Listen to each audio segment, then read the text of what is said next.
இந்த நல்ல வாய்ப்பை அனைவரும் பயன்படுத்தி தவறாது ஒவ்வொரு வாரமும் இதில் கலந்து கொண்டு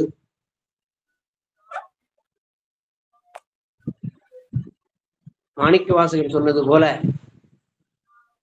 அடியாரானீர் எல்லீரும் அகல விடுமின் விளையாட்டை கடிசேரடியே வந்தடைந்து கடைக்கொண்டு இருமின் திருக்குறிப்பை செடிசேர் உடலை செல நீக்கி சிவலோகத்தே நமை வைப்பான் கொடிசேர் மேனி பியங்கன் பூவார் கடற்கே புகவிடுமே என்பது திருவாசகத்தினுடைய ஒரு பாடல். அந்த வகையிலே இன்றைய நன்னாளில் திருவாசகத்தினுடைய உரையோடு கலந்த ஒரு வகுப்பை, ஒரு ஞான வேள்வியை தொடங்க இருக்கிறார்கள். அந்த நமக்கெல்லாம் இந்த நிகழ்வானது தங்குதடையின்றி சீரும் சிறப்புமாக ஒவ்வொரு வாரமும் இதை நமக்கு அளிக்க வேண்டும். அதற்கு நாம் அவர்கள் அளிப்பதற்கு தயாராக இருக்கிறார்கள். அதை நாம் பருக வேண்டும். அந்த பருகக்கூடிய வாய்ப்பையும் நல்ல வினையையும் பெருமான் நமக்கெல்லாம் கிட்ட வேண்டும் என்று சொல்லி இந்த நல்ல நாளிலே ஐயா அவர்களை வணங்கி உங்களையும் இருகை ஊப்பி வழங்கி இந்த வாய்ப்பளித்த நல்ல ஆன்மாக்களாகிய ஐயா அவர்களுக்கும் ஒருங்கிணைப்பாளர்களுக்கும்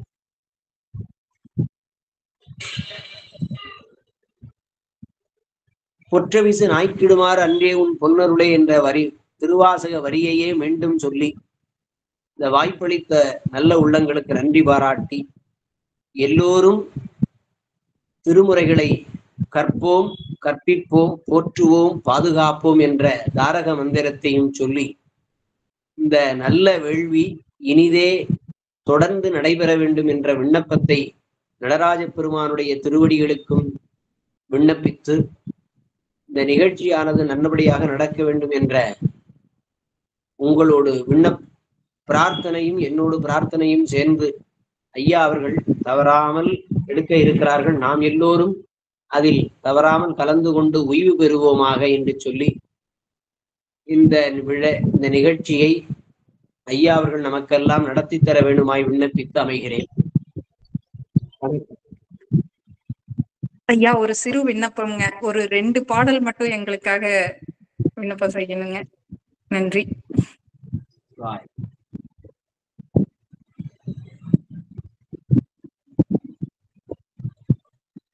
மீதான் அரும்பி விதிர் விதித்து உன் விரையார் கடற்கு என் கைதான் தலை வைத்து கண்ணீர் ததும்பி வெதும்பி உள்ளம் பொய்தான் தவிந்து உன்னை போற்றி சயசய போற்றி என்றும் கைதான் நெகிழவிடே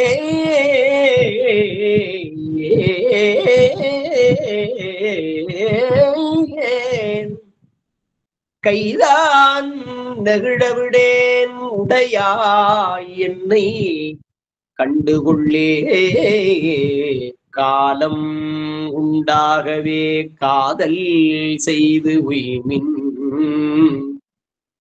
கருதறிய ஞானம் உண்டானொடு நான் முகன் வானவர் நன்னறிய ஆலம் உண்டான் எங்கள் பாண்டிப்பிரான் தன் அடியவர்க்கு மூல பண்டாரம் வழங்குகின்றான் வந்து முந்துமினே.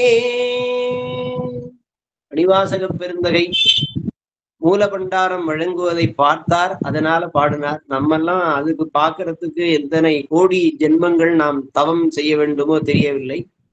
இருந்தாலும் அந்த பாடல்களை எல்லாம் பொருள் என்ற மூலபண்டாரத்தை வழங்க வருகின்றான் நம்முடைய ஞானாசிரியர். நாம் எல்லாம் முந்தி சென்று வாங்குவோமாக என்று சொல்லி வாய்ப்பளித்த ஐயா அவர்களுக்கும் அம்மையார் அவர்களுக்கும் கேட்ட உங்களுக்கும் நெஞ்சார்ந்து நன்றி உரித்தாக்கி விடைபெறுகிறேன். நமச்சிவாய். மிக்க நன்றிங்க ஐயா. திருச்சிற்றம்பலம்.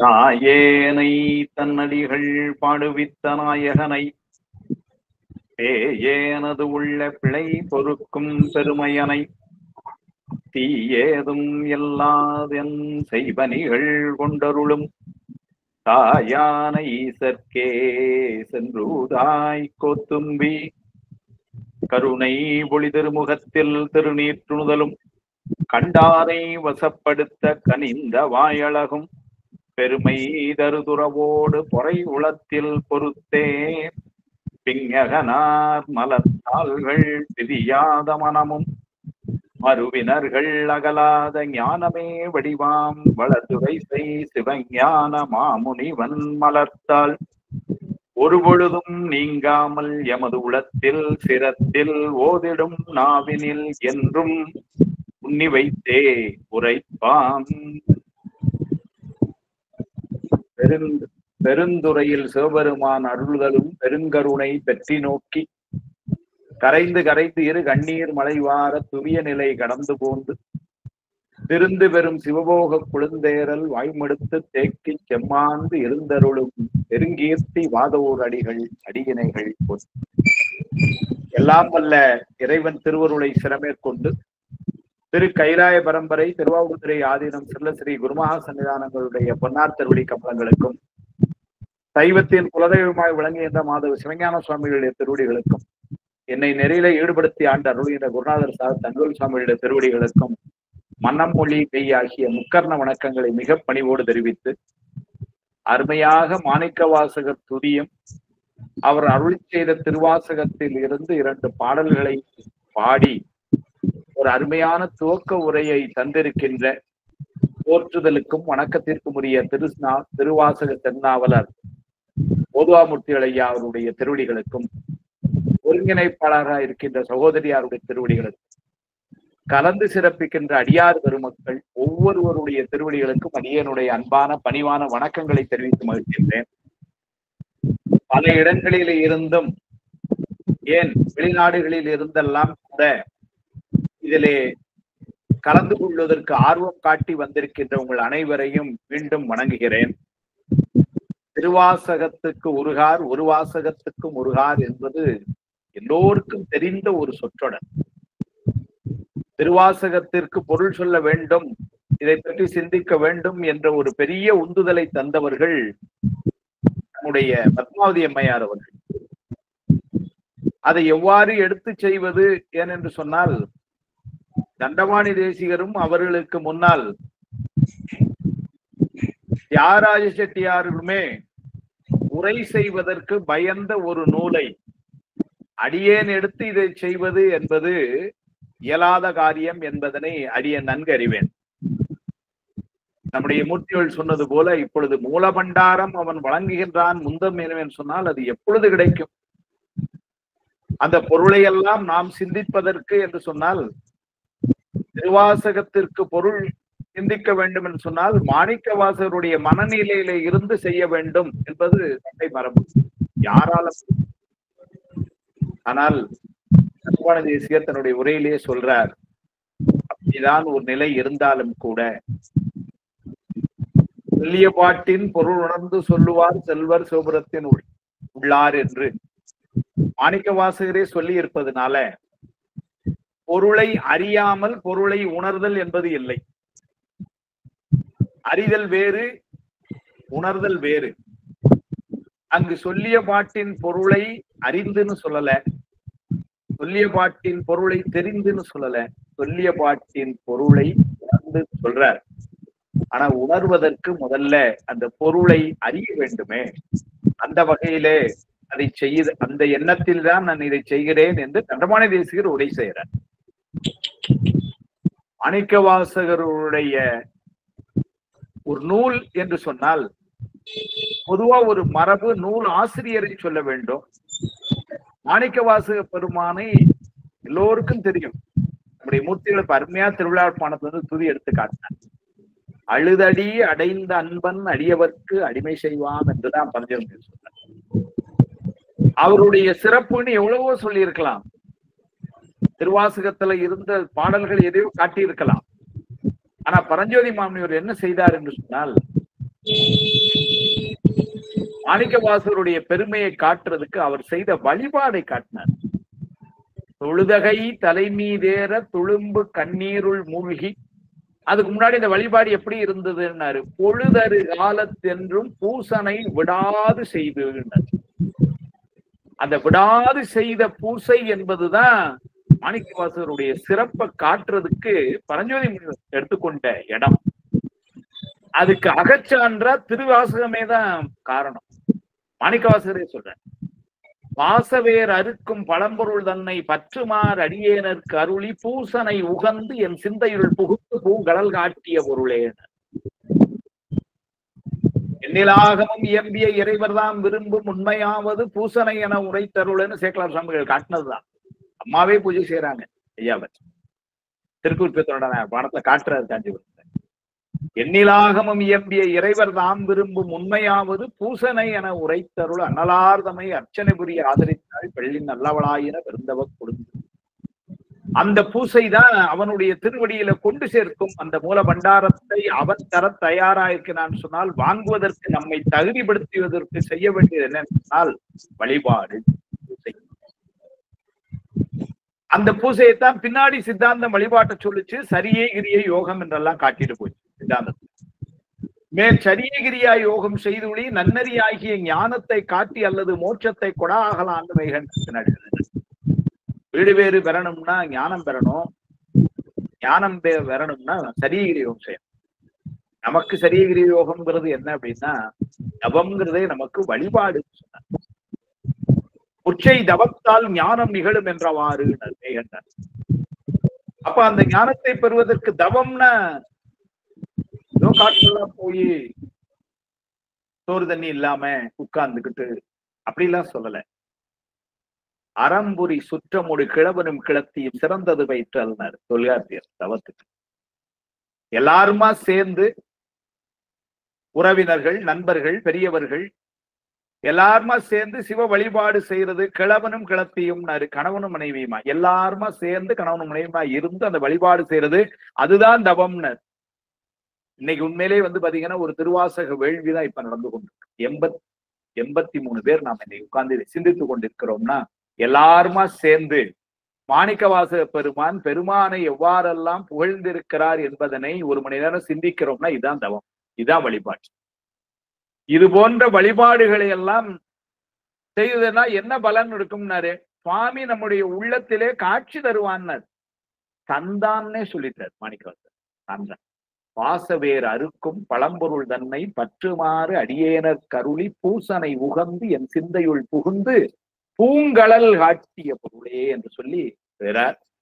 அப்பேற்பட்ட மாணிக்கவாசகனுடைய வரலாறு என்பது எல்லாருக்கும் தெரியும். தோன்றிய இடம் திருவாத ஊர், மந்திரியாய் இருந்த இடம் மதுரை, சுவாமி குருநாதராய் தீக்கை செய்து விட்ட இடம் திருப்பெருந்துறை, சுவாமியோடு ஐக்கியமான இடம் சிதம்பரம். நான் வரலாறு ரொம்ப வேகமா சொல்லிட்டேன், ஏன்னா 10 வகுப்புகள் சிவபுராணம்னு முடிச்சிட்டோம். அதனால 2வது மாணிக்கவாசருடைய வரலாறு எல்லாருக்கும் தெரியும். குதிரை வாங்க போனாரு, போன இடத்துல சுவாமி வந்தார், இதெல்லாம் தெரியனால அதுக்குள்ள நான் ரொம்ப போகல, தெரிந்த செய்தியா இருக்கனால உள்ள போல. இருந்தாலும் நூலாசிரியரை சொல்ல வேண்டும் என்ற மரபு கருதி இந்த அளவுல சொன்னேன். வாத ஊரிலே தோன்றினார், அதனால வாத ஊரர் என்று அவருடைய இயற்பெயர் என்று அமைத்திருக்கிறார்கள். ஆரூரிலே தோன்றினார், ஆரூரர். இதை ஊரை பெயராக வைத்து சொல்ற ஒரு வழக்கம் அந்த காலத்துல இருந்தே உண்டு, இன்றைக்கும் உண்டு. பாபநாசம்ங்கிறது ஊரு, அங்க நிறைய பேருக்கு பேரு பாபநாசம். சிதம்பரம் ஊரு, நிறைய பேருக்கு பேரே சிதம்பரம். குத்தாலம்ங்கிறது ஊரு, பேரும் குத்தாலம். அது மாதிரி அந்த ஊரை சார்ந்தவனால ஆரூரை சேர்ந்தவன் ஆரூரன் என்பது போல வாத ஊரை சேர்ந்தவன் வாத ஊரன் என்று பெயர் அமைத்திருக்கிறார்கள் அந்த காலத்துல. சம்புபாத சிவாச்சாரியாருக்கும் சிவஞானவதிக்கும் இந்த தமிழ் இந்த உலகம் உய்ய வந்ததற்காக அவதாரம் செய்த பெருந்தகை மாணிக்கவாசகர் தான். அப்புறம் திருப்பெருந்துறையில ஆட்கொண்ட நிகழ்வு, அந்த வரலாறுக்கெல்லாம் நான் உள்ள போல. இருந்தாலும் ஆட்கொண்ட நிகழ்வெல்லாம் அவ்வளவு சிறப்பா மாணிக்கவாசகருடைய வரலாறு நமக்கு சேக்கலார் சுவாமிகளால் பெரிய புராணத்திலே கிடைக்கவில்லை. அது ஒரு தவக்குறைவு என்றாலும் கூட பழைய திருப்பெருந்துறை புராணம், திருவிளையாடற் புராணம், உத்தரகோச மங்கை புராணம் இது போன்ற நூல்கள்ல ஆங்காங்கு நமக்கு கிடைக்குது.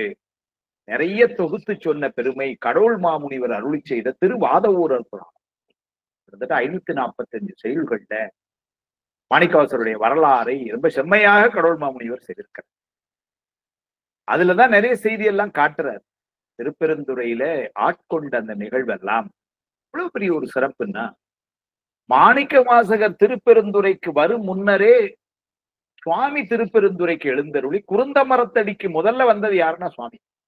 அவன் திருப்பெருந்துறை ஊருக்கே முதல்ல வந்தான். கைலாயத்துல இருந்து 999 சிவகணங்களையும் மானுட சட்டை தாங்கி இங்க கூட்டிட்டு வந்து எங்க உட்கார்ந்தான்னா திருப்பெருந்துறையின் ஊரை தேர்ந்தெடுத்து, அவன் திருப்பெருந்துறையை தேர்ந்தெடுத்து குருநாதராக வந்து அருளியதனாலதான் மாணிக்க வாசகர் பின்னாடி திருக்கழுக்குன்ற பதியத்துல பாடும் பொழுது கூட திருப்பெருந்துரையை நினைந்து மலங்கினேன் கண்ணின் நீரை மாற்றி மலம் கெடுத்த பெருந்துரை பாடினது திருக்கழுக்குன்றம் இடம். ஆனா நினைப்பு எங்க இருக்குன்னா திருப்பெருந்துரை. மலங்கினேன் கண்ணின் நீரை மாற்றி மலம் கெடுத்த பெருந்துரை விளங்கினேன் வினை கேடனேன் இனி மேல் விளைவது அறிந்திலேன் இலங்குகின்ற நின் சேவடிகள் இரண்டும் வைப்பிடம் இன்றியே கலங்கினேன் கலங்காமலே வந்து காட்டினாய் கழுக்குன்றிலே சொல்லும் பொழுது மலம் கெடுத்த பெருந்துறையினர். திருப்பெருந்துறை ஊருக்கு எப்படி ஒரு சிறப்பா இன்னைக்கும். திருப்பெருந்துறை அப்படின்னு போய் பஸ் ஸ்டாண்ட்ல போய் நீங்க இறங்கிட்டீங்கன்னா நம்முடைய ஆணவமலம் கெடுங்கிறார். அந்த ஊருக்கு அப்படி ஒரு சிறப்பை சொல்ற. பெருந்துறையே என்று பேசி பிறப்பறுத்தேன் அப்படிங்கிறார் பின்னாடி. ஏன்னா சுவாமி குருநாதராய் வந்து இருந்த இடம். அப்படி வந்து இருந்த சிறப்பு என்னன்னா, மாணிக்கவாசர் வருவதற்கு முன்னமே அவன் அங்க வந்து இருந்து மாணிக்கவாசர் வரும் பொழுது அவரை ஈர்த்து என்னை ஆட்கொண்டன் இவர் பின்னாடி சொல்றார். அதனால மாணிக்கவாசரை அவன் தான் கூப்பிட்டான். இவருக்கு இது மாதிரியான ஒரு குருநாதரை அடையணும்னு ஒரு வேட்கை இருந்தது உண்மை. ஆனா அங்க அது கிடைக்கும் என்றெல்லாம் நினைக்கல. அங்க சுவாமியை இவர் திருப்பெருந்துறையை தாண்டும் பொழுது வாதூர் புராணத்துல அருமையா சொல்றார். திருப்பெருந்துறையை இவர் தாண்டும் பொழுதுதான் அங்க யாரோ ஒருத்தர் உட்கார்ந்து வேத பாடம் எல்லாம் நடந்து கொண்டிருக்கேங்கும் பொழுது இங்க ஒரு வேத பாடசாலை இல்லையே, இது யார் செய்கிறார்கள் என்று மந்திரி எப்படி இருந்திருக்கிறார் பாருங்க. இந்த ஊர்ல இப்படி ஒரு பாடசாலை கிடையாதுன்னு நினைச்சது தெரியுமா? முதல் மந்திரிக்கு அவ்வளவு தெரிஞ்சிருக்கு அப்ப உள்ள அமைப்புகள். அதனால என்ன பண்றார், தன் கூட வந்திருந்த ஒருத்தரை அங்க யார் பாடம் நடத்துறாங்க என்னன்னு போய் பார்த்துட்டு வாங்கன்னார். மேலே பாருங்க, அந்த ஆன்மா எவ்வளவு புண்ணியம் செய்த ஒரு ஆன்மாவா இருக்கணும். மாணிக்க வாசகருக்கு முன்னாடியே முதல்ல போய் குருநாதராய் வீற்றிருக்கின்ற சிவபெருமானை பார்த்தது அந்த ஆன்மா. அவ்வளவு ஒரு சிறப்பு. அதனால அவர் என்ன பண்ணார், அங்க பார்த்தார். பார்த்துட்டு இங்க வந்து மாணிக்கவாசகர் சொன்னார். என்ன சொன்னார் பாருங்க, யாரோ ஒரு சாமியா இருக்கேன் உட்காந்து பாடம் நடத்திட்டு இருக்கிறாரு, ஒரு 1000 பேர் முன்னாடி உட்காந்து கேட்டுட்டு இருக்கிறாங்க அப்படின்னு சொல்லல. அந்த ஆளுடைய தோற்றத்தை பார்த்து இவர் என்ன சொன்னார் பாருங்க, இவருடைய பக்குவ உயர்வு எப்படி இருந்திருக்கு. சிவபெருமானை ஒத்த உருவிலே ஒருவர் இருந்து பாடம் நடத்தி கொண்டிருக்கிறார். பார்த்தது சிவபெருமான சொல்வான்னு தெரியாது, சிவபெருமானை ஒத்த உருவிலேங்கிறார். அதை பார்த்த உடனே இவருக்கு அப்படின்னா அதை பார்க்கணும் ஒரு எண்ணம். அந்த பக்கம் போறார். ஆனாலும் தான் வந்த வேலையை கிடக்கூடாது, அதனால குதிரை அங்கதான் இருக்கிறார். சுவாமி வந்து அவரை கையை காமிச்சு கூப்பிட்டான், வர சொல்றான். இவரு தன்னை கூப்பிட எங்க வாய்ப்பு இல்லையேன்னு அவர் நமக்கு தெரியாத ஆளாச்சேன்னு இப்படி திரும்பி வேற யாரையா இருக்கும் பொழுது 2வது தடவை திரும்பவும் வா வான்னு கூப்பிட்டான். ஆவா அரிய அயன் எந்திரன் வானோர்க்கு அரிய சிவம் வா வா என்ற பூதலத்தை வலிந்தழைத்து ஆட்கொண்டான். அவன் தான் கூப்பிட்டான். போனாரு, போய் முன்னாடி நிக்கிறார். இப்ப இவரு மந்திரி, முதல் மந்திரி, 16 வயதிலேயே அரிமர்த்தன பாண்டியனால் வாதவூருக்கு ஆள் அனுப்பி அழைத்து வரப்பட்டு தன்னுடைய மந்திரி சபையிலே மந்திரியாக பொறுப்பெடுத்து, எப்படின்னா இருக்கிற மந்திரிகளுக்கெல்லாம் முதன் மந்திரியாய் தென்னன் பிரம்மராயன் என்று பட்டம் கொடுத்து சிறப்பிக்கப்பட்ட மந்திரி. இந்த குதிரை வாங்க வேண்டும் என்பதற்காக மன்னன் தன்னுடைய உயிரும் உடலுமாய் இருக்கின்ற அளவிலே, வாதவூர் புராணத்துல சொல்றார், உயிரும் உடலுமாய் இருக்கின்ற அளவிலே மாணிக்க வாசகரோடு இணைந்து அவரோட ஒரு நட்பில இருந்தானாம். அதனால வந்து 7 கோடி பொன் கொடுத்துங்கிறார். 49 கோடி பொன். ஒரு பொன் என்பது ஒரு வராகம்னா 5.2 கிராம், கிட்டத்தட்ட 49 கோடி அப்படின்னு 50 கோடின்னு வச்சுக்கொண்டா கிட்டத்தட்ட 250 கோடி கிராம்ஸ் தங்கம் கொடுத்து வாங்கிட்டு சொல்லி நம்பிக்கையை கொடுக்குறான்னா எவ்வளவு ஒரு இதுல இருப்பார் அவர் வந்து குருநாதர் அவர் முன்னாடி போய் நின்னார். சாமி ஒன்னும் சொல்லல, இவருக்கு சாமின்னு முதல்ல தெரியல. இப்ப என்ன ஏதோ ஒரு பேச்ச ஆரம்பிக்கணும், நேர குருநாதர் என்ன நீங்க தான் கூப்பிட்டீங்களே அப்படின்னு சொல்லக்கூடாது. அது ஒரு மாண்பு இல்லை. குருநாதர்கள் முன்னாடி நம்ம அமைதியாத்தான் நிற்கணும், குருநாதர்கள் சொல்ல நம்ம கேட்கணும், அதுதான் முறை. ஆனா இப்ப சுவாமி ஒண்ணும் சொல்லல, அதனால இவர் என்ன பண்ணாரு, ஏதோ ஒண்ணு ஆரம்பிக்கணுமே மெல்ல தங்கள் கையில ஒரு புத்தகம் வச்சிருக்கீங்களா, அது என்னது அப்படின்னு கேட்டார். அப்ப சுவாமி சொல்றாரு, அது சிவஞான போதம். அப்படின்னா அதற்கு எனக்கு பொருள் சொல்லணுமே அப்படின்னு வந்து கேட்டார். சாமி பாருங்க, அந்த பொருள் சொல்றதுக்கு அந்த பொருள் நீங்க எனக்கு சொல்லி எனக்கு புரிய வச்சீங்கன்னா, மாணிக்கவாசகர் சொல்ற, அன்று சனகாதி முனிவர்களுக்கு கல்லார மரத்தின் அடியிலே இருந்து பாடம் சொன்ன தட்சிணாமூர்த்தி ஆகிய சிவபெருமான் நீவர் என்று வழிபடுவேன்னு சொல்றார். யார்கிட்ட சொல்றார்? சிவபெருமான் சொல்றார். இப்படி ஒரு அமைப்பு அவர் உபதேசம் பண்ணார். இதுதான் அந்த உபதேசம் பெற்ற நிகழ்வு. இது எல்லாம் இந்த வரலாறு என்ன ஒரு நிகழ்வாது நினைவுபடுத்தணுங்கிறதுக்காக சொன்னேன். மாணிக்கவாசகரை சேக்கலார் சுவாமிகள் வாயிலாக கேட்காததுனால நமக்கு ஒரு சின்ன குறைபாடு என்ன இருக்குன்னா, இன்றளவும் மாணிக்கவாசகருடைய காலம் என்பது ஒரு ஆராய்ச்சிக்குரியதாகவே இருந்துகிட்டு இருக்கு. நூலாசிரியருடைய காலம் நமக்கு தெரியல. பல பேர் எழுதியிருக்கிறார். 1ஆம் நூற்றாண்டில இருந்து 14ஆம் நூற்றாண்டு வரைக்கும் சொல்றாங்க. திருமலை கொழுந்து பிள்ளை 1ஆம் நூற்றாண்டுன்னு எழுதுறார். பொன்னம்பலம் பிள்ளை 2ஆம் நூற்றாண்டு அல்லது 3ஆம் நூற்றாண்டா இருக்கலாம் எழுதுறார். மறைமலை அடிகள் ஒரு பெரிய ஆராய்ச்சி செய்து 3ஆம் நூற்றாண்டு தான் என்று எழுதுறார். வில்சன் வுட் என்கின்ற ஒரு ஆங்கில அறிஞன் 7ஆம் நூற்றாண்டுன்னு எழுதுறான். ஜியு போப் ஆங்கிலத்திலே திருவாசகத்தை மொழிபெயர்த்து தந்த பெரியவர் பாதிரியார் 7, 8 அல்லது 9 இருக்கலாம்னு எழுதுறார். துலின் வில்சன் என்ற ஒரு அறிஞன் அவன் 9 இல்ல 10ஆம் நூற்றாண்டா இருக்கலாம் எழுதுறான். நெல்சன் என்று ஒரு ஆங்கில அறிஞன் அவன் 9ஆம் நூற்றாண்டா தான் இருக்க வேண்டும் எழுதுறான். கவுடி என்கின்ற ஒரு ஆங்கிலேயர் 8ஆம் நூற்றாண்டுல இருந்து 10ஆம் நூற்றாண்டுக்குள்ள இருக்கணும். டாக்டர் ரோஸ்ட் என்கின்ற ஒரு அறிஞர் 13 இல்ல 14ஆம் நூற்றாண்டா இருக்கலாம்னு பெரிய புராணத்துக்கு உரை செய்தது அந்த CKS ஐயா அவர்கள் மூவருக்கு முந்தியவர்னு ஒரு வார்த்தையில் எழுதிவிட்டார். அப்படின்னா 7ஆம் 8ஆம் நூற்றாண்டுகளுக்கு முன்னமை, அவ்வளவுதான் தெரியுது. மூவருக்கு முன்னவர் என்று எழுதுறார். இப்ப பாத்தீங்கன்னா இப்ப 1ஆம் நூற்றாண்டுல இருந்து 13, 14ஆம் நூற்றாண்டு வரைக்கும் அது இந்த அளவும் ஒரு ஆராய்ச்சிக்குரிய விஷயமா இருக்கிறது. இருந்தாலும் பெரும்பாலானோர் அவர் மூவருக்கு முந்தியவர் என்றும், மறைமலையடிகள் சொன்ன செய்தி தான் ஓரளவுக்கு சரியா இருக்கலாம் 3ஆம் நூற்றாண்டு என்றும் நம்புகிறார்கள். அவ்வளவுதான் வச்சுக்கணும். காலத்தை பற்றி சொல்ல முடியும். இந்த நூல் அமைப்பு எப்படி இருக்கிறதுன்னு சொன்னால் 51 பதிகங்கள், 658 பாடல்கள். நம்முடைய சோசோமி கூட வேடிக்கையா சொல்வார், இந்த 688 ஞாபகம் வச்சுக்கிறதுக்காக சொல்வார். நமச்சிவாய வாழ்க நாதன் தாழ் வாழ்க ஆரம்பிக்குள்ள வாழ்க வாழ்க என்று சொல்றது 6, அடுத்தால வெல்க வெல்கன்னு சொல்றது 5, ஈசன் அடி போற்றி எந்தை அடி போற்றி தேசன் அடி போற்றி சிவன் சேவடி போற்றி என்று போற்றின்னு சொல்றது 8. 6, 5, 8 இதான் திருவாசக பாடல்கள் 658. அப்ப நூல் அமைப்பு எப்படி இருக்குன்னா 51 தலைப்புகள்ல 658 பாடல்களாக அமைந்திருக்கிறது.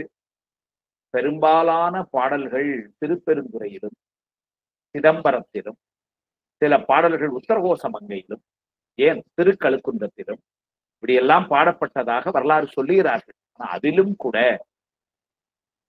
சேக்கலார் சுவாமிகள் வாயினால நம்ம இப்ப ஞானசம்பந்தருடைய தேவாரம் எல்லாம் எந்த ஊருக்கு போனார், யாரு கூட தங்கியிருந்தார், யார்கிட்ட என்ன பேசினார், என்ன பாடினார் அப்படின்லாம் நமக்கு ஒரு குறிப்பு கிடைக்கும். அந்த மாதிரி இங்க கிடைக்கல. அன்னை வடிவேல் முதலியார் கூட அதிகமான பகுதிகள் எல்லாம் தில்லையில் வந்த பின்னர் பாடியதாக இருக்க வேண்டும் என்று ஒரு கருத்து தெரிவிக்கிறார். ஆனா அவரும் உறுதிப்பட சொல்ல முடியல அப்படின்னு தான் எழுதுறாரு. இருந்தாலும் இருக்கட்டும், திருப்பெருந்துறையில் நிறைய, தில்லையில நிறைய, உத்தரகோசமங்கையில இருக்கு, சீர்காழியில இருக்கு, இப்படி எல்லாம் பாடி இருக்கிறார். திருக்கழுக்குன்றத்துல இருக்கு, இப்படியெல்லாம் இடங்கள்ல இருந்து பாடி இருக்கிறார் என்று தெரிகிறது. அதனால நூல் அமைப்பு இவ்வாறு, நூலாசிரியர் இவ்வளவு, இந்த நூலுக்கு உரை செய்த பெரியவர் ஏன்னா ஒரு நூல் என்று சொன்னாலே அது ஒரு மரபு. நூல் ஆசிரியரை சொல்லணும், நூல் அமைப்பு சொல்லணும், உரையாசிரியர்களை சொல்லணும், மொழிபெயர்ப்பு செய்திருந்தால் அதை சொல்லணும். இது சொல்லாதான் அதுக்கப்புறம் நூலுக்குள்ள போலாம், நமக்கு அனுமதி அப்படி. இதுக்கு உரையாசிரியர்கள் பலர். திருவாசகத்துக்கு எப்படி உரை எழுதுன்னு ஆனா நிறைய பேர் எழுதியிருக்கிறார், பெரியவர்கள். காளி தாண்டவராயர் என்பவருடைய உரை அதுதான் இருக்கிறதுல ரொம்ப பழமையான ஒரு உரையா இருக்கணும் போல. 1834 வந்துச்சு.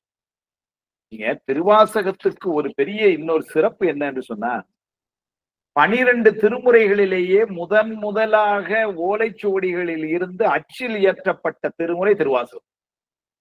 1835 ஜனவரி பிப்ரவரியிலேயே. ஏன்னா ஜெயபரிடம் தை மாதம் எழுதுறாங்க. அப்போ நம்முடைய சேக்கலார் அடிப்படை டி.என். ராமச்சந்திரன் ஐயா அதை எடுத்து காட்டுறார். 1835 பிரிண்டிங்ல பிரஸ்ல ஏறப்பட்ட திருமுறை இந்த திருவாசகம். அதான் முதல்ல வந்தது. ஞானசம்பந்தருடைய தேவாரம் எல்லாம் கூட பின்னாடிதான் ராமசாமி பிள்ளை கொண்டு வருது. ஆனால் இது 1835 அதற்கு முன்னமையே உரை காளி தாண்டவராயர் என்பவர் 1834 ஒரு உரை செய்திருக்கிறார். ஓலைச்சுவடி இருந்த காலத்திலே செய்திருப்பார். அனுபூதி உரைன்னு பேர். இன்னைக்கு இருக்கிற அளவுல ரொம்ப விரிவான ஒரு உரை அது. அனுபூதி உரை என்று சொன்னால் பொழிப்பு அனுபூதி, பத அனுபூதி, நுட்ப அனுபூதி, விரிவு அனுபூதின்னு ஒவ்வொரு பாட்டுக்குமே இப்படி எழுதுறாரு. 1834 அது செய்யப்பட்டிருந்தாலும் கூட உவே சாமிநாதர் ஐயரை கொண்டு வெளியீடு செய்து பின்னாடி வந்தது 1954 தான் வந்தது நூலா. அதற்கு முன்னாடி சில உரைகள் நமக்கு கிடைக்க ஆரம்பிச்சது. சிவ அருணகிரி முதலியார் அவருடைய உரை 1906 வெளிவந்துச்சு. திருவாசக விஷய சூசனம் என்று சொல்லி 60 தலைப்புகள்ல வேத பிரமாணங்கள்லாம் காட்டுகிறது ஒரு அருமையான உரை. அது 1906 அருணகிரி முதலியாரால வந்தது. சுந்தரமாணிக்க யோகீஸ்வரர் 1929 ஒரு உரை வந்தது. அது பின்னர் 1974 76 மறுபதிப்பு வந்தது சுந்தரமாணிக்க யோகீஸ்வரர்னு. ஆனா தண்டபாணி தேசிகர் சொல்றார் அது முழுமையா யோகத்திலேயே பேசுற நூலா அமைஞ்சு போச்சுன்னு எழுதிட்டார். காசு பிள்ளை செய்தார் 1931 முதல்ல ஒரு உரையும், அப்புறம் அதுலயே சில திருத்தங்கள்லாம் செய்து 1959 காசு பிள்ளையினுடைய உரை வெளிவந்தது. மறைமலை அடிகள் உரை செய்தார் 1922 முதல் 4 பகுதிகளுக்கு மட்டும். சிவபுராணம், கீர்த்தி திருவகல், திருவண்ட பகுதி, போற்றி திருவகல் அதுக்கு மட்டும் செய்யறார். ரொம்ப செம்மையான உரை. விரிவா அதுக்கு மட்டும் எழுதினார். இலங்கையை சேர்ந்த கதிரவேற் பிள்ளை 1915 அவரு உரை வெளியிட்டார். பண்டிதமணி கதிரேசன் செட்டியார் முதல் 4 விட்டுட்டார். கேட்டா அது மறைமலையில் எழுதிட்டார், அதுக்கு மேல நான் என்ன எழுத முடியும்ட்டு பின்னாடி ஆரம்பிச்சாரு. திருச்சதகம், நீத்தல் விண்ணப்பம், திருவம்பாவை அதை மட்டும் செஞ்சார். 1947 வெளிவந்துச்சு அந்த உரை. 1949 தர்மபுர ஆதீனத்தின் வாயிலாக மகாவித்வான்சா தண்டபாணி தேசிகருடைய உரை முதல்ல வெளியாச்சு 1949. 1954 இலங்கையில நவநீத கிருஷ்ண பாரதியாரால தெல்லிப்பளை யாழ்ப்பாணம் பக்கத்துல ஒரு இடம், அங்கே இருந்து தெல்லிப்பளையில இருந்து அதை வெளியிட்டதா ஒரு குறிப்பு காட்டுறாங்க. 1954 வெளியிட்டாங்க.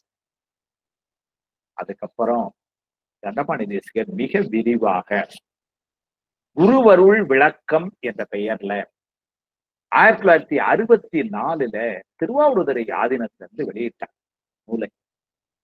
திருவாவடுதுறை ஆதீனத்திற்கு சொந்தமான ஆவுடையாறு கோயில் என்று சொல்லக்கூடிய இந்த திருப்பெருந்துறை திருக்கோயில் குடமுழுக்குல அந்த நூலை எல்லாருக்கும் அப்ப இருந்த 21வது குருமா சன்னிதானங்கள் குரு பூஜை இந்த கும்பாபிஷேகத்துல கலந்து கொண்டவங்களுக்கெல்லாம் இலவசமா அந்த நூலை கொடுத்தாங்களாம். இப்படி ஒரு காலம். அது தண்டபாணி தேசிகர் 1964 எழுதி வெளியிட்ட ஒரு அருமையான நூல். அது கழித்து கொஞ்ச நாள்லயே 1966 பெரும்புலவர் அருணை வடிவேல் முதலியார் அவர்கள் செய்த உரை அது தருமபுரம் ஆதீனத்தால வெளியிடப்பட்டது. இன்னைக்கெல்லாம் நமக்கு ஒரு பெரிய சிறப்பு என்னன்னா, இந்த 2 உரைகளும் இன்றைக்கு நமக்கு சந்தையில கிடைக்கின்றன. அருணை வடிவேல் முதலியார் உரை தருமபுரம் ஆதீனத்துல கிடைக்குது. தண்டபாணி தேசிகர் உரை திருவாவடுதுறை ஆதீனத்தில் வெளியிட்டாங்க. இப்ப மறுபதிப்பாக விக்ரமசிங்கபுரத்தை சேர்ந்த சிவஞான சுவாமிகள் பேரவை வெளியிட்டாங்க. இன்றைக்கு கிடைக்குது இந்த நூல்கள்லாம். இன்னும் கூட பலர் உரை செய்திருக்கிறார்கள். பண்டிதமணி அருள் அம்பலவாணர் இலங்கையை சேர்ந்தவர்.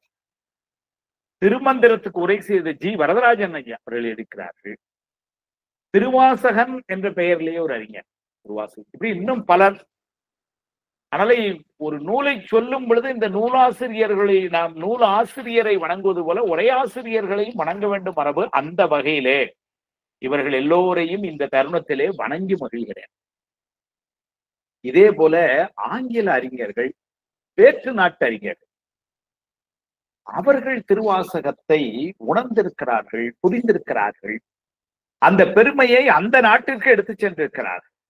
ஜெர்மனி நாட்டுல சீகன் பால்ஹூன் என்கின்ற ஒரு பாதிரியார் தென்னிந்திய கடவுளர்களின் வம்சாவளி என்று ஒரு நூல் எழுதினார். தமிழ்நாட்டில் அவர் இங்க இருந்தார், ஜெர்மன்காரர் தமிழ்நாட்டில் இருந்தார். 1713 தரங்கம்பாடியில அந்த நூல் வெளியிட்டாங்க, தென்னிந்திய கடவுளர்களின் வம்சாவளின்னு.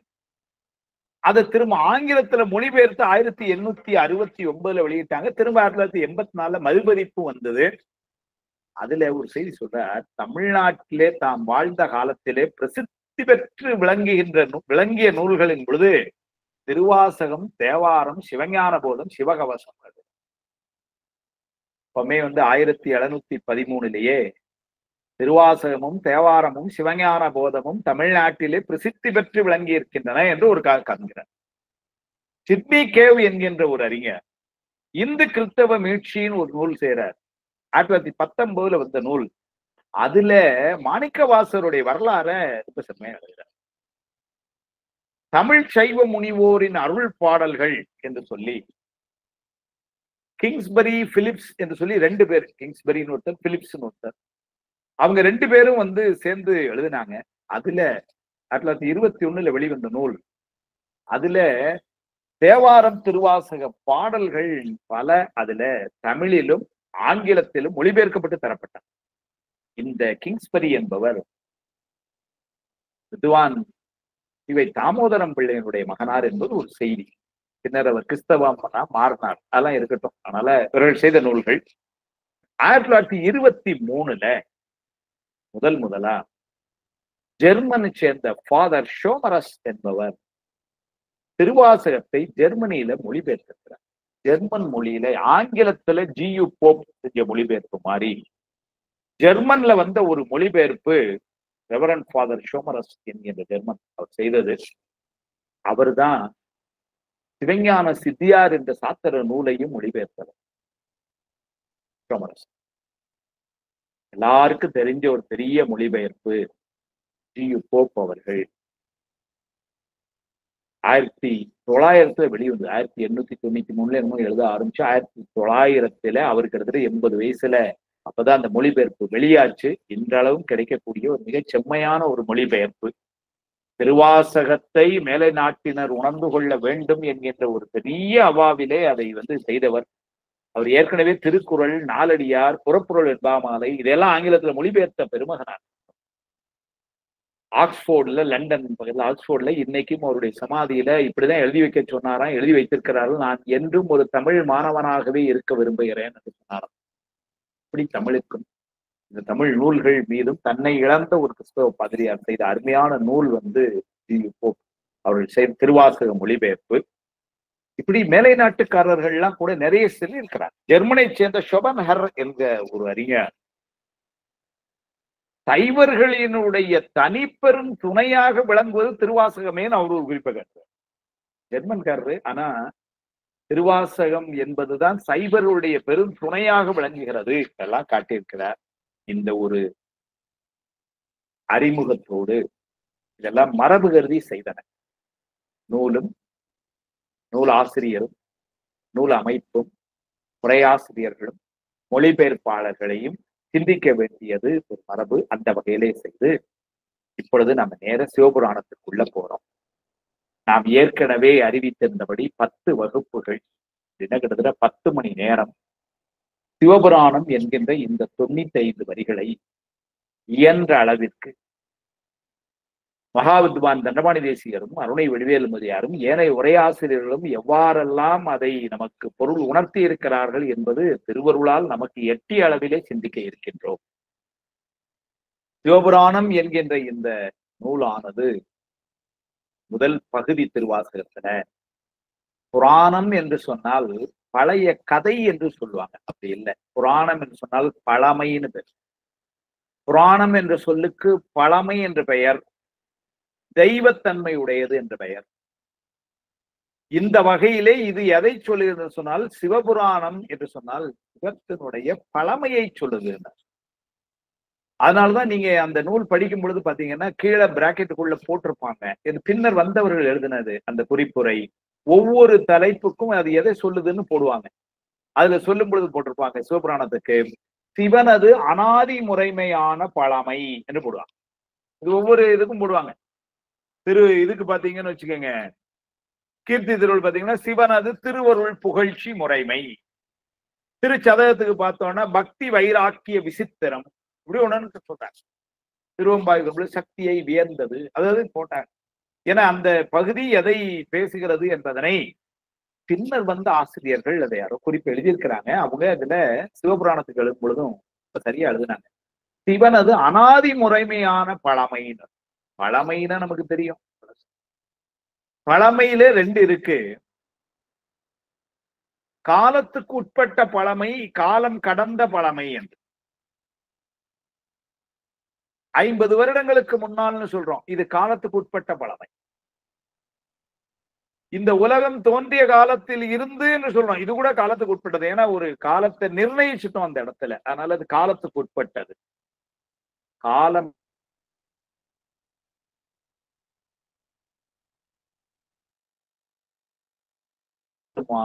எக்ஸிஸ்டன்ஸ் படிக்கும்போது எப்படி புரியுதுன்னா அனாதி. உயிர்களும் அப்படித்தான், பாசமும் அப்படித்தான். பதிபசு பாசம் என பகர்மூன்றில் பதியினை போல் பசுபாசம், பதியினை போல் சாமியை தான் காமிச்சார். பதியினை போல் பசுபாசம் அனாதி என்றுதான் திருமந்திரம். அதனால அந்த பழமை அதை சொல்லும் பொழுது அவனுடைய பழமை என்பது அவனுடைய எக்ஸிஸ்டன்ஸ் அல்லது அவனுடைய இருப்பிடம், அதை சொல்ல அவனுடைய சிறப்பு இயல்புகளை சொல்லுகின்றவாக அமைந்திருக்கிறது. சிறப்பியல்கள்லாம் எப்படி இருக்கும்னாரு, அவன் அருவமாய் நின்று அவன் செய்த செயல்கள் எல்லாம் பொதுவா இங்க பேசப்படுது. பின்னாடி அடுத்தால கீர்த்தி திருவள்ளுவர் சொல்லும் பொழுது அவன் உருவமாய் ஒவ்வொருவருக்கும் அருளி செய்த செயல்கள் எல்லாம் சொல்லப்பட்டிருக்கு. இது ஒரு அமைப்பு அப்படி அமைந்திருக்கு திருவருளால.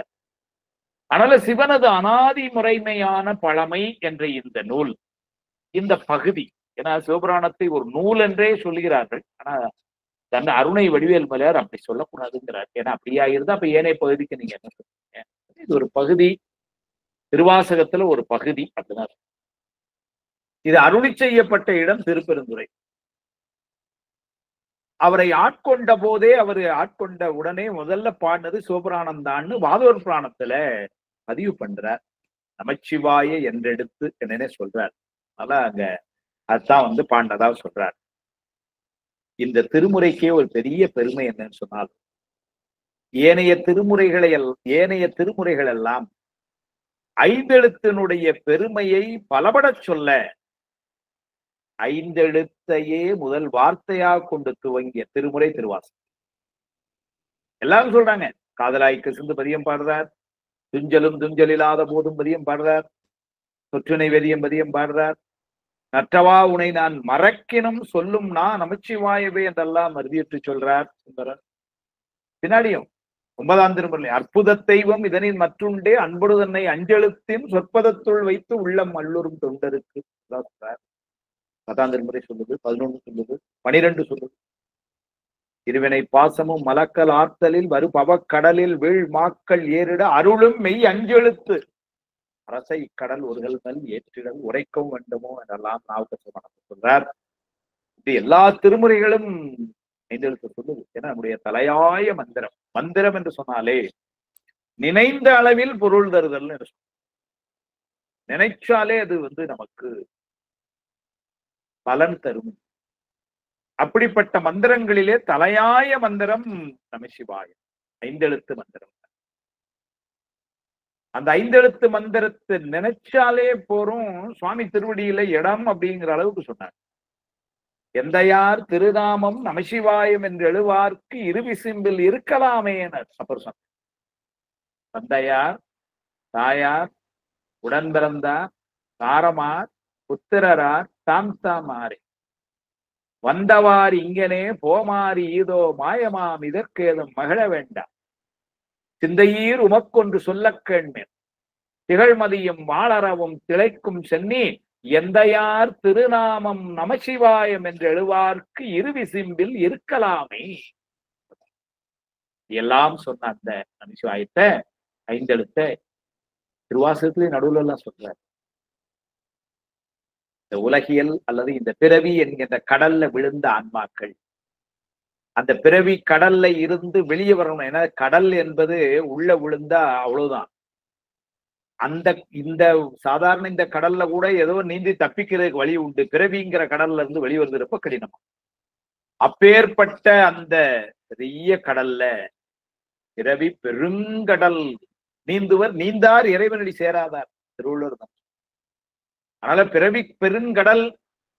அதனால அந்த கடல்ல இருந்து வெளிவரணும்னா என்ன செய்யணும்? 5 எழுத்து தான் துணைங்கிற. தனியனேன் பெரும் பிறவி பௌவத்து எவ்வத்தடந்திரையால் ஏற்றுண்டு மற்றொன்றின்றி கணியனேர்தோர் வாயால் என்னும் காலால் கலக்குண்டு காமவான் சுறாவின் வாய்ப்பட்டு இனி என்னே உய்யுமார் என்றென்றெண்ணி 5 எழுத்தின் புனை பிடித்து கிடக்கின்றேனை முனைவனை முதல் அந்தம் இல்லா மல்லல் கரை காட்டி ஆட்கொண்டாய் மூர்க்கனேற்கேன்னு பின்னாடி திருச்செந்தூர்.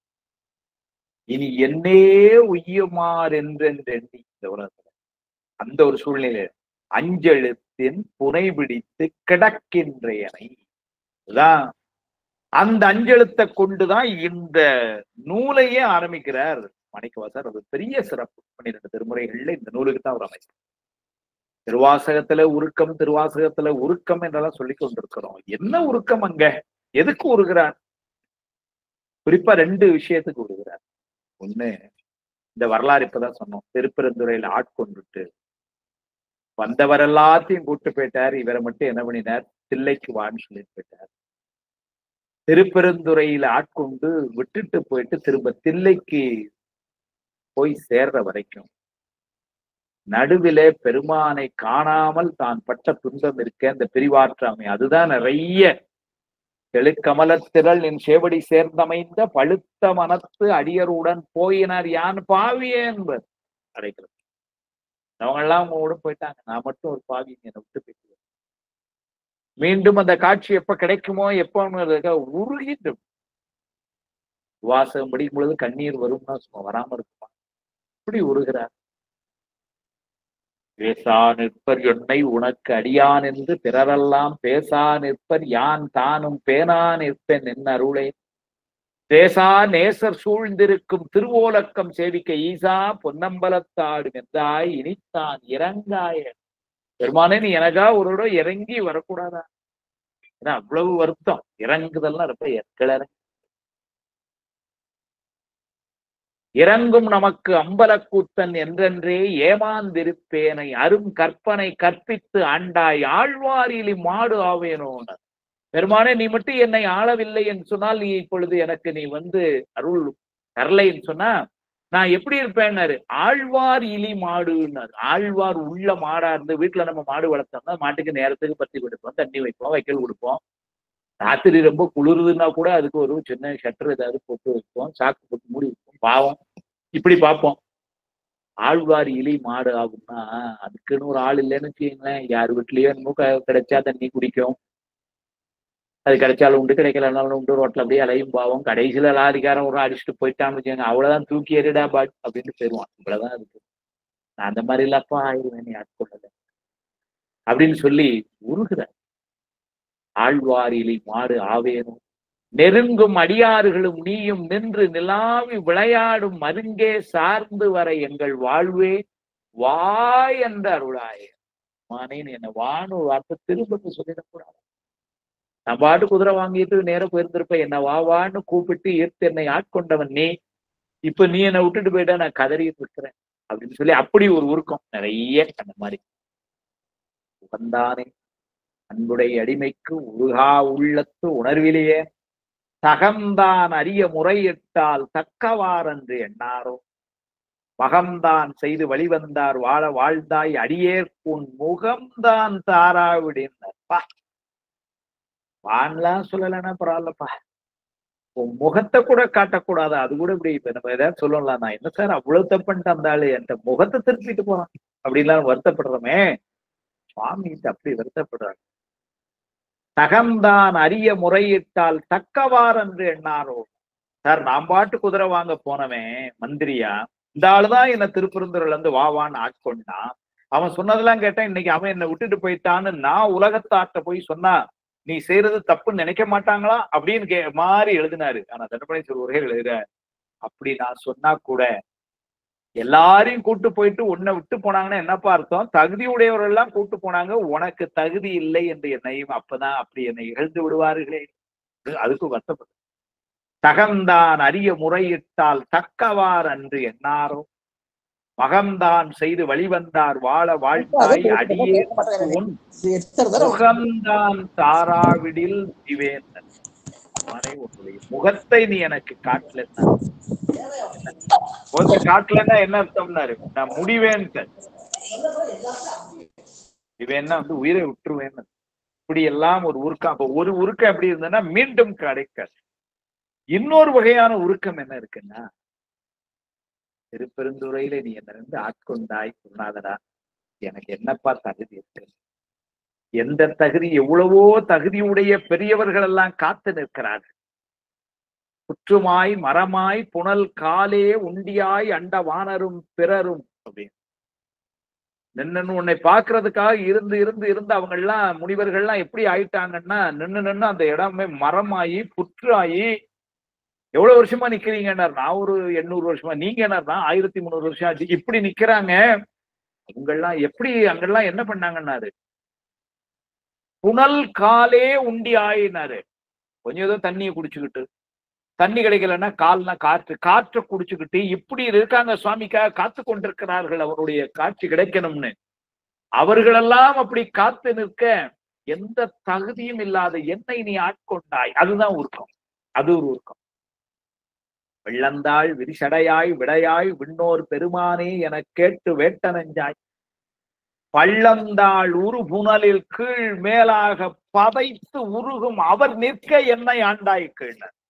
பெருமானே, உன்னுடைய நாமத்தை உன்னுடைய புகழை ஒருவர் சொல்ல இன்னொருவர் கேட்கிற அளவிலேயே கண்ணில் புலு கண்ணீர் வருதுன்னா, மாதேவன் வார்கழல்கள் வாழ்த்திய வாழ்த்தொலி போய் வீதிவாய் கேட்டலுமே விம்மி விம்மி மெய் மறந்து போதார் அமளியின் மேல் நின்றும் புரண்டிங்கன் ஏதேனும் ஆகாள் கிடந்தாள் என்னே என்னேன திருவம்பவை.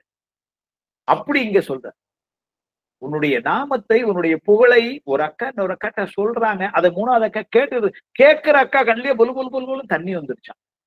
வெள்ளந்தாள் விரிசடையாய், வெள்ளத்தை தாங்கி தடையை உடைய பெருமான் எங்க பெருமான். வெள்ளந்தாள் விரிசடையாய் விடையாய், இடவமானத்துல வருவான். விடையாய் விண்ணோர் தேவர்களுக்கும் தலைவனவன் விண்ணோர் பெருமானே என கேட்டு வேட்ட நெஞ்சாய். கண்ணு தண்ணி எப்படி வந்ததுன்னாரு, பள்ளந்தாள் உருபுணலில் கீழ் மேலாக பதைத்து உருகும்னர். டேம்ல எல்லாம் தண்ணி திறந்து விட்டாங்கன்னா வேகமா இப்படி வந்து திரும்ப எந்திரிக்கும் மேல. இவங்க கண்ணீர் அப்படி வந்து விழுந்து வருது. அவ்வளவு வேகமா கெட்டியா அப்படி வருதான். நம்ம வீட்லயும் குழந்தைகள் 1 மணி நேரம் அழுவும், ஒரு சொட்டு கண்ணீர் வராது. அது என்ன அழுகைன்னு தாய்மார்களுக்கு தெரியும். அடியார்களுக்கு எப்படி இருக்குங்க. பள்ளம் தாழ் உரு புனலில் கீழ் மேலாக பதைத்து உருகும் அவர் நிற்க. அவங்க எல்லாம் இன்னும் வெயிட்டிங் லிஸ்ட்ல இருக்காங்க. ஆனா நீ என்னை என்னை ஆண்டாய். உறவா காலம் தவம் எய்தி உறுப்பும் வெறுத்தெங்கு உனை காண்பான் பல மா முனிவர் நனிவாட பாவியேனை பணி கொண்டாயினர். சாதாரணமானவர்கள் இல்ல, முனிவர்கள். எப்படிப்பட்ட முனிவர்கள்? மாமுனிவர்கள். எத்தனை பேர்? பல மாமுனிவர்கள். எவ்வளவு நாளான நனிவாட உயர்ந்த தவத்தை செய்யக்கூடிய பல முனிவர்கள் பல ஆண்டுகளாக யுகக்கணக்கிலே உனக்காக காத்து கொண்டிருக்கிறார்கள். அவர்களெல்லாம் கூட நிற்க நீ என்னை ஆண்டாயின்னு சொன்னால் இப்படி 2 உருக்கம். இதுதான் திருவாசகம் முழுமையா. ஒண்ணு திருப்பெருந்திலிருந்து தில்லைக்கு வரும் வரைக்கும் உள்ள அந்த தெரிவாற்றாமை, அது ஒரு உருக்கம். இன்னொரு உருக்கம், தகுதியுடைய ஆன்மாக்கள் பலர் இருக்க எனக்கு என்னப்பா தகுதி இருக்கு என்று சொல்லக்கூடிய உருக்கம். அந்த உருக்கத்தை தான் திருவாசகத்துல முழுமையா சிவபுராணத்திலையும் பார்க்க இருக்கிறோம். நமச்சிவாய வாழ்க. ஏன்னா இன்னைக்கு நூல் ஆரம்பிச்சு 8 மணி ஆயிட்டு, இருந்தாலும் ஒரு 5-10 நிமிஷம் கொடுங்க. இன்னைக்கு நூலை 2 வரியாவது ஆரம்பிச்சுட்டு அப்புறம் அடுத்த வாரம் தொடர்ந்து சரி. நமச்சிவாய வாழ்க, நாதன் தாழ் வாழ்க, இமைப்பொழுதும் என்னெஞ்சில் நீங்காதான் தாழ் வாழ்க, கோகலி ஆண்ட குருமனிதன் தாழ்வாழ்க, ஆகமமாகி நின்று அன்னிப்பான் தாழ்வாழ்க, ஏகன் அநேகன் இறைவனடி வாழ்க. இந்த முதல்ல 5 வாழ்க என்று சொல்லி பெருமானுக்கு வணக்கம் சொல்ல. வாழ்கன்னு பெருமானுக்கு நாம சொல்லாம நீ நல்லா வாழணும்னு சொல்லலாமா அப்படின்னா தமிழ்ல இலக்கண இடம் இருக்கு. வாழ்த்துதல் என்பது வணக்கமும் பொருள்ல வருது. வடமொழியில சொல்வார் ஆசி நமஸ்காரம் வஸ்து நிர்தேசம் எழுதினார். பெரியவர் நம்மை விட இளையவர்களை கண்டு நாம் செய்கிற வாழ்த்து என்பது ஆசி, ஆசீர்வாதம். நம்மை விட பெரியவர்களை நாம் சென்று செய்கின்ற வாழ்த்து என்பது வணக்கம். அப்புறம் 3வது பொருள் இயல்பு உரைத்தல் இலக்கணத்தை அது அப்புறம். அதனால நம்மை விட பெரியவர்களையும் நாம வாழ்த்தலாம். அது வணக்கம். பின்னை பிறவி அறுக்க நெறி தந்த பித்தர்க்கு பல்லாண்டு கூறுதுமேங்கிறமே. பல்லாண்டு என்னும் பதம் கடந்தானுக்கே பல்லாண்டு கூறுதுமேன்னு திருப்பல்லாண்டுல நம்ம சுவாமி நீ பல்லாண்டு இருக்கணும்னு சொன்னா என்ன அர்த்தம்? அது பெரியவர்களை நோக்கி நம்ம செய்யறது வணக்கம். சேக்கலார் சமையல் பார்த்தார் அருமையா. முதல் பாட்டுல உலகலாம் உணர்ந்து ஓதற்கரியவன் நிலவுலாவிய நீர்மலி வேணியன் அழகில் சோதியன் அம்பலத்தாடுவான் மலர் சிலம்படி வாழ்த்தி வாழ்த்துவான். வாழ்த்துதல் என்பது வணக்கம்ங்கிற பொருள்லயும் வரும். அதனால இங்க வாழ்கன்னு இவர் சொல்றதெல்லாம் பாத்தீங்கன்னா வணக்கம். எதுக்கெல்லாம் சொல்றாருன்னா முதல்ல நமச்சிவாய வாழ்க. நமச்சிவாயம் என்பதான் தலையாய மந்திரம். ஸ்தூல பஞ்சாக்கரம் என்கிற பின்னாடி சூக்கும பஞ்சாக்கரத்தை எல்லாம் பேசுறார். நானேயோ தவம் செய்தேன் சிவாய நமன பெற்றே என்கிறார். அதற்கும் பின்னர் அதிசூக்கும பஞ்சாக்கரத்தை பேசுறார். உடையாள் உந்தன் நடுவில் இருக்கும் உடையாள் நடுவுள் நீ இருத்தி அடியே நடுவுள் இருவீரும் இருப்பதானால் அங்கெல்லாம் சொல்லும் பொழுது அதிசூக்கும பஞ்சாக்கரத்துக்கு பேசுறார். ஆனா முதல்ல எடுத்தவன என்ன பண்ணார்?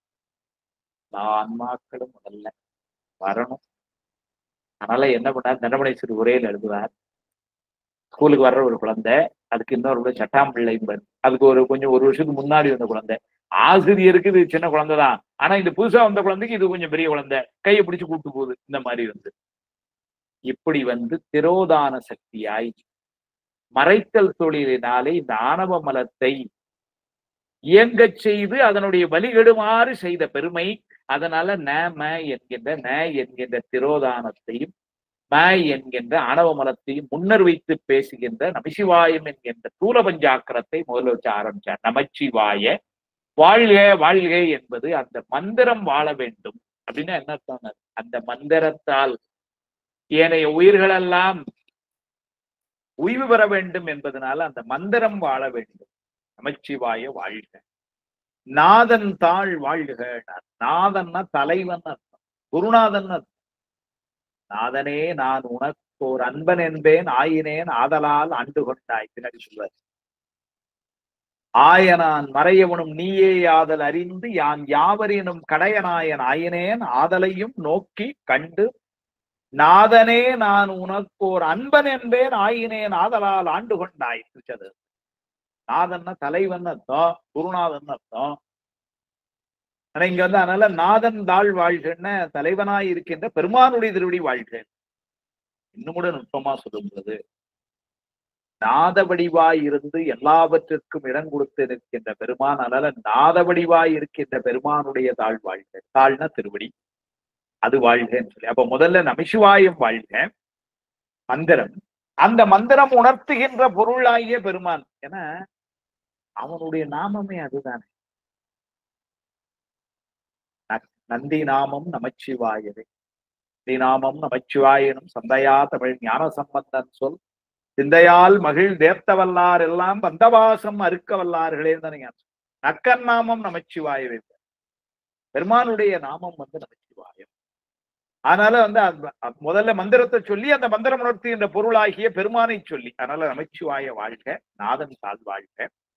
இமைப்பொழுதும் என் நெஞ்சில் நீங்காதான் தாழ் வாழ்க. இமைப்பொழுதும், மை அப்படின்னு இந்த கண்ணிமை நொடியென அவ்வே மாத்திரை சொல்லுக. கண்ணை மூடி முழிக்கிற நேரம் ஒரு மாத்திரை பொழுது, அதான் இமைப்பொழுதும். தமிழ் இலக்கண நூல்கள் எப்படியெல்லாம் நமக்கு உதவி சொல்லி வச்சுக்கணும். கண்ணிமை நொடியென அவ்வே மாத்திரை. அதனால அப்படி கண்ணை மூடி முழிக்கிற அதுதான் ஒரு மாத்திரை. அந்த நேரம் கூட ஒரு மாத்திரை அளவு கூட சுவாமி நம்மை விடலையாம். இமைப்பொழுதும் என் நெஞ்சில் நான் நீக்காமல் சுவாமியை வைத்திருக்கிறேன்னு சொல்லல. சுவாமி அந்த தொழில் சுவாமி மேல போட்டாரு. இமைப்பொழுதும் என் நெஞ்சில் நீங்காதான் அப்படின்னு. பெருமான் என்னை விட்டு நீங்காமல் இருக்கிறான். அது அவனுடைய கருணை. அது ஒரு மாத்திரை அளவுனா ஒரு செகண்ட் கூட நம்ம சொல்ற மாதிரி இன்னைக்கு அப்படி சொன்னாதான் புரியும். ஒரு செகண்ட் கூட சுவாமி நம்மளை விடுறது இல்லையா. அது கூட சொன்னாரு, என் நெஞ்சில் நீங்காதான்ங்கிறதுக்கு தண்டமணி தேசிகர், கருணையாரையும் தண்டமணி தேசிகரையும் தான் நான் மாறி மாறி சொல்லிட்டே இருப்பேன். அல்ல தண்டமணி தேசிகர் எழுதுறாரு, என் நெஞ்சில் என்பது தன்னுடைய இழிவு குறித்து. என்ன இழிவா? அவன் குரு அவனுடைய தரிசனமும் அவனுடைய உபதேசமும் பெற்றும் அவனை இழந்து விட்டதனால. திருப்பெருந்தூர்ல அவன் குருநாதராய் காட்சி கொடுத்தான், தரிசனம் கிடைச்சு கொடுத்தான். அவன் தன்னுடைய திருவடிகளை தலைமையில வைத்து உபதேசம் செய்தான். அப்படி குரு காட்சியும் குரு உபதேசமும் பெற்றும் கூட அவனை இழந்த தீவினையேனாகிய எனது நெஞ்சம் என்று ரொம்ப கிளறங்கி என் நெஞ்சில் சொல்ல எனக்குன்னு அப்படின்னு சொல்ல பாருங்க. அந்த என் நெஞ்சில்ங்கிறது அப்படி படிக்கணும்.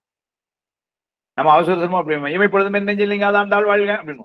இப்பொழுதும் என் நெஞ்சில் நீங்காதான். ஆனா அப்படி இருந்த நான் அவனை விட்டுட்டேன்னா கூட அவன் என்னை உடனே கூடவே தான் இருக்கான். இமைப்பொழுதும் என் நெஞ்சில் நீங்காமல். அதனால தொழில் அவன் மேல வச்சார். நீங்காதான் அவனுடைய திருவடி வாழ்க.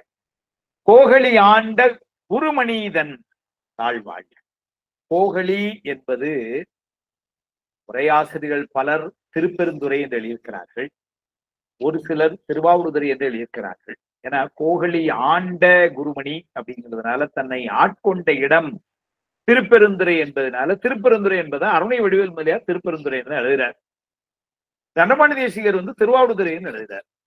திருவாவூதுறையில ஆட்கொண்டதுக்கு எப்படி சான்று என்ன இருக்கு அப்படின்னா, தில்லையை நோக்கி திருப்பெருந்துறையிலிருந்து தில்லையை நோக்கி சுவாமியை பார்க்கணுங்கிற ஆர்வத்துல வரும் பொழுது கிடைக்கலையேன்னு வருந்தும் பொழுது திருவாவூதுறையில தங்கி இருக்கும் பொழுது கனவிலே சுவாமி குருந்த மரத்தடியிலே திருப்பெருந்துறையில இருந்த காட்சியை காட்டினான் அப்படின்னு திருவாவூதுறை தல வரலாறுல இந்த செய்தி வருது. தண்டமணி அதை மையமா வச்சு அதனால இது திருப்பெருந்துறை இல்ல திருவாவூதுறை என்று அவர் எழுதுறாரு பெரியவங்களுக்குள்ள. அதனால கோகலி ஆண்ட குருமணி, குருமணின்னு ஒரு வார்த்தையை போட்டார். குருமணி என்று சொன்னால் குருமணிதான் வாசிக்கக்கூடாது. குருமணி தன் தாழ் வாழ்க. அதே பிரிச்சு அந்த இடங்கள்ல எல்லாம் பொருள் நம்ம சிறப்பா எடுத்து எல்லாருக்கும் தெரியும்.